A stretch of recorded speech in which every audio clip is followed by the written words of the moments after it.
Comment et pourquoi objectiver la douleur? Je vais parler de douleur chronique. Vous l'avez compris, je vais aborder cette question, comment et pourquoi objectiver les douleurs de vos consultants, et je vais vous partager des techniques pour ce faire. Bonjour à toutes et à tous, bienvenue dans cette vidéo. Je suis David Vigneron, je suis formateur en hypnose clinique, en EFT, thérapie brève, par ailleurs infirmier diplômé d'État, et j'ai notamment conceptualisé la méthode hypno-antalgie. Comment et pourquoi objectiver la douleur? Alors l'objectivation, qu'est-ce que ça signifie vraiment? Objectiver la douleur, c'est la rendre mesurable. Il faut la qualifier. Madame, monsieur, votre douleur, là que vous me décrivez au niveau du bassin, elle est comment? Est-ce que ça pique? Est-ce que ça brûle? Est-ce que ça tord? Est-ce que ça pince? La douleur est par essence une sensation profondément subjective, la définition, expérience sensorielle et émotionnelle désagréable. Donc c'est vraiment très subjectif. Je ne dis pas que c'est du cinéma, je dis que c'est subjectif, contrairement par exemple à la glycémie. La glycémie, on peut faire une prise de sang et on voit que la personne elle a un peu trop de sucre, elle est à 2,1 g par litre de sang. Ok, il va falloir agir en conséquence. La douleur, c'est pas pareil. On ne peut pas piquer la personne et dire « Voilà, madame, vous avez 1 g de douleur par litre de sang, ça va, vous n'êtes pas trop douloureuse ». Non.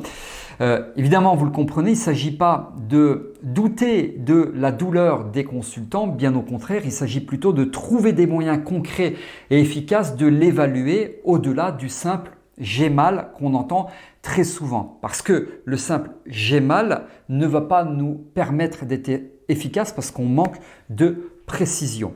C'est donc transformer une sensation subjective en données qui sont exploitables pour adapter nos techniques et décider lesquelles on va utiliser. Comme je le dis souvent, on objective la subjectivité. Vous pouvez le noter, on objective la subjectivité.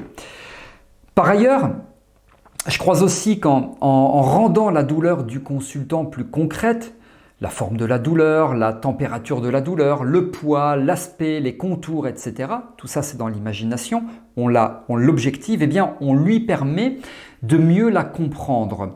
Un peu comme si finalement, il ne subissait plus seulement la douleur, un peu comme s'il rentrait dans une analyse de celle-ci.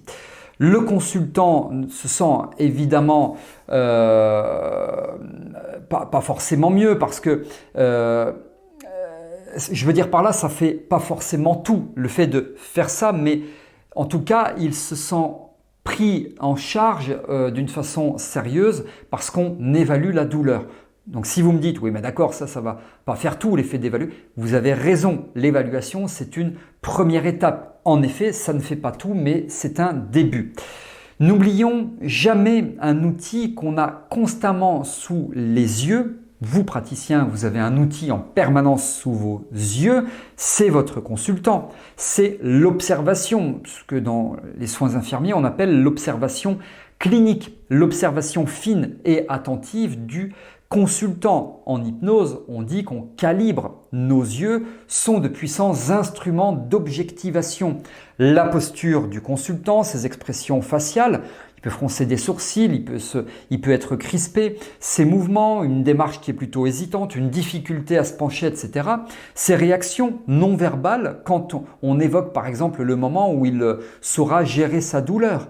Voilà, monsieur ou madame, quand vous irez mieux, quand l'objectif sera atteint, qu'est-ce qui va se passer pour vous? Comment il réagit?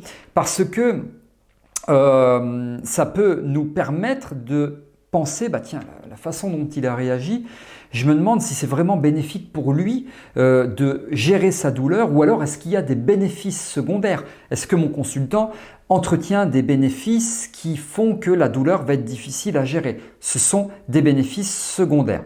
En bref, tous ces éléments nous donnent de précieuses informations sur l'impact réel de la douleur dans le quotidien du consultant, parfois même avant qu'il ne l'exprime verbalement. En plus, le fait d'exprimer sa douleur quand il l'objective, donc vous l'avez compris, eh bien ça lui permet de l'exprimer plutôt que de continuer à l'imprimer en lui-même. On est d'accord, elle est déjà probablement beaucoup imprimée, mais il commence à l'exprimer parce qu'il s'exprime. Là aussi, ça ne fait pas tout, mais c'est un début. Vous allez me dire, d'accord, merci David, tout ça c'est super, c'est gentil, mais concrètement, comment est-ce qu'on fait?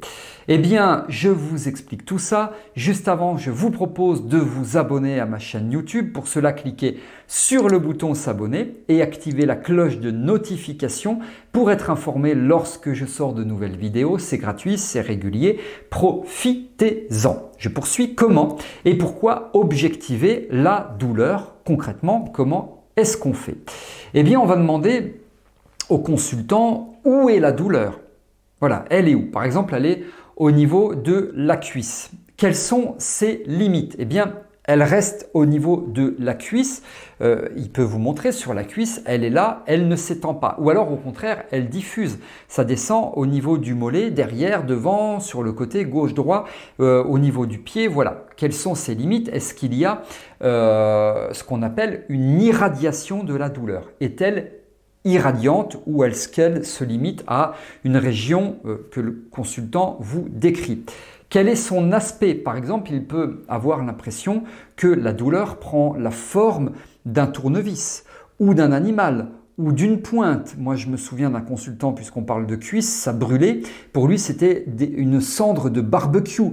Quelle est sa forme? Quelle est sa taille? Quels sont ses contours, etc. Quelle est sa couleur? Quelle est sa température? Il y a 1001 façons de procéder s'agissant donc de l'évaluation de la douleur. C'est ce qu'on appelle la composante sensorie discriminative. Ça pique, ça brûle, ça tord, ça pince, etc. Alors tout ça, c'est le négatif. Et c'est intéressant parce qu'on va dire à notre consultant, merci, maintenant que on a évalué ensemble comment est votre douleur, et j'ai bien compris que c'est assez compliqué, c'est le négatif,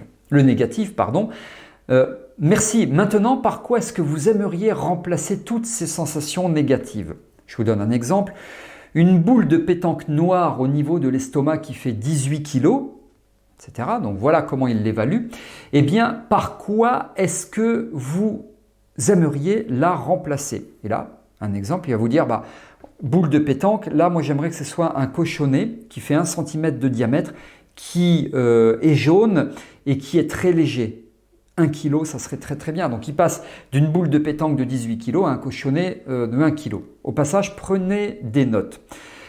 Voilà, donc on remplace ce négatif par quelque chose de positif. À la place, j'aimerais ceci. Et là, on peut utiliser une technique qui s'appelle la réification. La réification poussée, parce que quand vous regardez des vidéos ici ou là, ou même des formations, la plupart du temps, les formateurs n'y connaissent rien. On a le négatif, ok, super. Par quoi aimeriez-vous le remplacer? Par du positif, forcément. Ok, terminé, donc vous remplacez ça par ça. Mais il manque quelque chose de fondamental, qui est la stratégie de transformation. Comment passer de l'un à l'autre? Eh bien, la boule de pétanque, elle diminue, elle fond, elle se renferme sur elle-même ou elle s'envole et puis c'est un cochonnet qui apparaît. Tout ça, c'est la stratégie de transformation. Comment est-ce qu'on fait pour passer du négatif au positif? Il y a des tas de pépites dans cette vidéo. Je vous invite à la réécouter en prenant des notes. Voilà, pour tout ce que je souhaitais vous expliquer ici, vous avez compris les intérêts d'évaluer cette douleur. Si vous avez aimé la vidéo, vous pouvez liker en cliquant sur le pouce bleu. Si vous avez des remarques, commentaires, suggestions ou autres, c'est sous cette vidéo. Je réponds à vos questions sans intermédiaire. C'est moi qui réponds. Et inscrivez-vous au webinaire. On va décortiquer la douleur en long, en large et en travers. Là aussi, ça se passe sous cette vidéo. Merci pour votre attention. On se retrouve avec grand plaisir dans de prochaines vidéos. À très bientôt.